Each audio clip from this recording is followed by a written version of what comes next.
Magandang araw po. Ito po si Attorney Spargosa.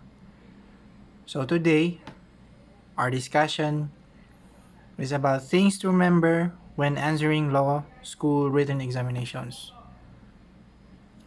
In answering law school written exam questions, we must take into account the salient points to increase our chances of getting passing grades or high scores. So, the first thing to remember is your penmanship.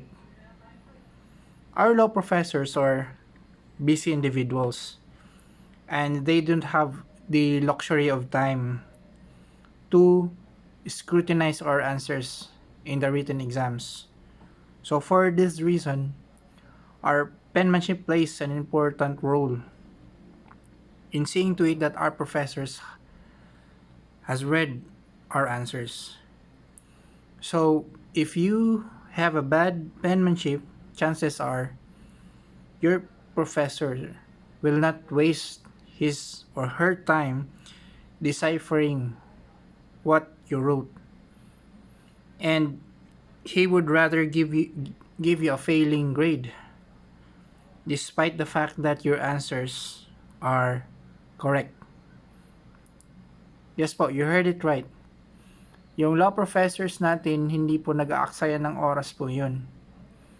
So, marami sa kanila pagod na galing sa trabaho or merong iniisip na iba. Kung mag-showcase po tayo sa answers natin na pangit yung penmanship natin, the more siya ma-agitate. And eventually, hindi na niya babasahin yung answer mo. At bigyan ka na lang ng failing na grade. So, secondly, mind the proper margining of your exam booklet. So, despite being a ground for candidates, bar candidates, or sa profession natin, sa pagiging abogado, law school is also akin to a market where you're able to sell your item or items. So, let's imagine that our professors are buyers, and as buyers, they will not choose items which are poorly prepared or displayed.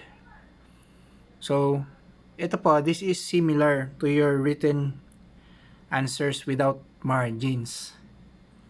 So, pangit po. Unpleasant po tignan with those uneven indentions. So, dapat may margins po. So, thirdly, kung kaya, refrain from making erasures and corrections in your answers. Since the same is not only a pain in the eye pag titignan, but is also indicative of the fact that you are not sure with your answer. Or worse, you are merely guessing your answers. So, ganun po. Well, sa law school naman, isang linya lang yung way ng pag-correct ng mga natin, answers. But kahit isang linya lang yun, pag makita yun ng law professors nyo, pangit na siya tignan. Parang may lamat na yung papel. So, dapat ititrain natin yung sarili natin through constant engaging in our mock bar exams na magsulat ng diretso, walang erasures. Ano yung thoughts natin fix. So, lastly, don't make your written answers too long, since the examiner might get exhausted reading your arguments. So as previously discussed, our professors are busy individuals, and most of them, if not all, does not have the luxury of time to read or scrutinize your answers in the written exams. So brief and concise lang po,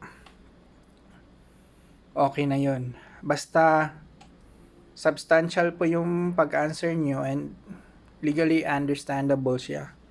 Okay na po. So, meron po tayong separate na discussion sa situation wherein mataas yung long yung style ng pag-answer nyo. So, anong gagawin? So, check out nyo po yun sa mga susunod natin na vlog. Maraming salamat po at keep safe.